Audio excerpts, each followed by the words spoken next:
नमस्कार, मैं हूं आपके साथ रोहत। वानखेड़े स्टेडियम में खेले गए मुंबई और चेन्नई के मुकाबले में जो कुछ भी हुआ उससे आईपीएल और क्रिकेट शर्मसार हुआ है। जी हां, मुंबई इंडियंस के खिलाफ मुकाबले में चेन्नई सुपर किंग्स जब बल्लेबाजी करने के लिए उतरी तो उसके साथ ऐसा हादसा हुआ जिसकी वजह से चेन्नई आईपीएल 2022 के प्लेऑफ से बाहर हो गई। आपको बता दें कि इस मुकाबले में डीआरएस सिस्टम मौजूद नहीं था और उसकी वजह केवल इतनी थी कि वानखेड़े के स्टेडियम में लाइट नहीं थी। जी हां, लाइट की वजह से चेन्नई सुपर किंग्स का आईपीएल 2022 का सफर समाप्त हुआ। मुंबई ने ऐसा पावर कट किया चेन्नई का कि आईपीएल 2022 में महेंद्र सिंह धोनी पूरा दम लगाते रहे जिताने के लिए, लेकिन चेन्नई को जिता नहीं पाए, जिसकी वजह से आईपीएल शर्मसार हुआ है। लोग अब मुंबई इंडियंस और उनके मालिकों को ट्रोल कर रहे हैं। हुआ कुछ यूं कि जब मैच शुरू हुआ तो उससे पहले ही दोनों कप्तानों को यह बता दिया गया कि आज के मुकाबले में डीआरएस मौजूद नहीं रहेगा। इसके अलावा टॉस में डिले हुआ था और उसका कारण बताया गया कि स्टेडियम में लाइट नहीं है। अब इसके बाद जब बल्लेबाजी करने के लिए चेन्नई सुपर किंग्स उतरी तो यहां पर ड्वेन कॉनवे पहले ओवर की पहली ही गेंद पर डेनियल सैम्स के एलबीडब्ल्यू आउट हो गए, लेकिन ड्वेन कॉनवे निश्चित तौर पर वहां पर नॉट आउट दिख रहे थे क्योंकि गेंद लेग स्टंप को छोड़कर जा रही थी। अंपायर को तो मौका मिला और उन्होंने उंगली उठा दी, क्योंकि इस पूरे आईपीएल में अंपायरिंग का स्तर कैसा रहा आपने बखूबी देखा है और यहां पर तो उन्हें चैलेंज करने वाला भी कोई नहीं था, मतलब डीआरएस नहीं था। तो ऐसे में अंपायर ने ड्वेन कॉनवे को आउट दिया और ड्वेन कॉनवे जो कि इनफॉर्म बल्लेबाज थे, पिछले 3 मुकाबलों में उन्होंने चेन्नई के लिए जबरदस्त बल्लेबाजी की थी।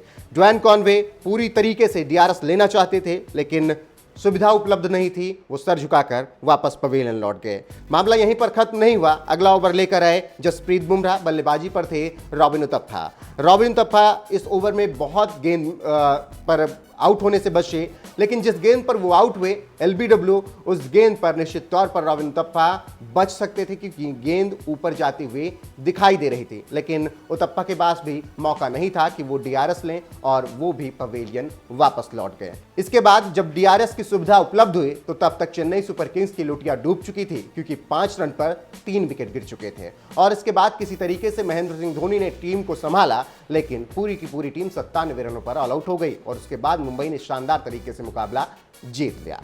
ये था मुकाबला और पावर कट से बाद। मामला इसके बाद शुरू हुआ। दरअसल यूजर्स भड़क गए और उन्होंने मुंबई इंडियंस को ट्रोल करना शुरू कर दिया और आईपीएल को लेकर भी लोगों ने ट्रोलिंग की और कहा कि इससे क्रिकेट जगत शर्मसार हुआ है। जैसे कुछ यूजर्स लगातार कमेंट कर रहे हैं, वो मुंबई और मुंबई के मालिकों को ट्रोल कर रहे हैं। उसी में एक यूजर लिखते हैं, no DRS for Devon Conway because of power cut in the stadium, और एक तस्वीर इलेक्ट्रीशियन की शेयर की है और उन्होंने लिखा है मुकेश अंबानी बैक स्टेज पर ये क्या करते हुए। इसके अलावा एक और यूजर ने लिखा, BCCI and IPL really power cut leading to the inability of DRS CSK versus MI. इसके अलावा राजीव रंजन नाम के ट्विटर यूजर ने लिखा और उन्होंने एक तस्वीर शेयर की है जिसमें उन्होंने मुंबई के मालिक को पावर कट करते हुए दिखाया है और कैप्शन में लिखा है no DRS because of power cut at Wankhede. तो वहीं एक और यूजर ने तस्वीर शेयर की है जिसमें आकाश अंबानी दिख रहे हैं और उन्होंने लिखा है, अबे एलबीडब्ल्यू करो जल्दी, ज़्यादा देर तक पावर कट नहीं रखवा सकता हूं। तो कुछ इस तरीके से यूजर्स मजे ले रहे हैं। तो वहीं किसी ने इसे रविंद्र जडेजा से भी जोड़ कर देखा है। जो भी सीएसके के साथ रविंद्र जडेजा के विवाद इस वक्त चल रहे हैं उसमें उन्होंने जडेजा की तस्वीर शेयर की है, मुस्कुराते हुए जडेजा पावर कट करते हुए दिखाए गए हैं और कैप्शन में लिखा गया है no DRS available in Chennai inning due to power cut. तो कुछ इस तरीके से यूजर्स मजे ले रहे हैं और आईपीएल को कोस रहे हैं, बीसीसीआई को कोस रहे हैं और कह रहे हैं कि इसी वजह से चेन्नई सुपर किंग्स प्लेऑफ से बाहर हो गई। वहीं आपको बता दें कि मुकाबले से पहले ही दोनों कप्तानों को यह बता दिया गया था कि आज के मुकाबले में डीआरएस उपलब्ध नहीं रहेगा। टॉस में भी डिले हुआ था। दोनों कप्तानों की सहमति के साथ ही ये मैच शुरू किया गया था और जैसे ही मैच शुरू हुआ चेन्नई सुपर किंग्स के साथ ऐसा कांड हो गया कि वो प्लेऑफ से ही बाहर हो गई।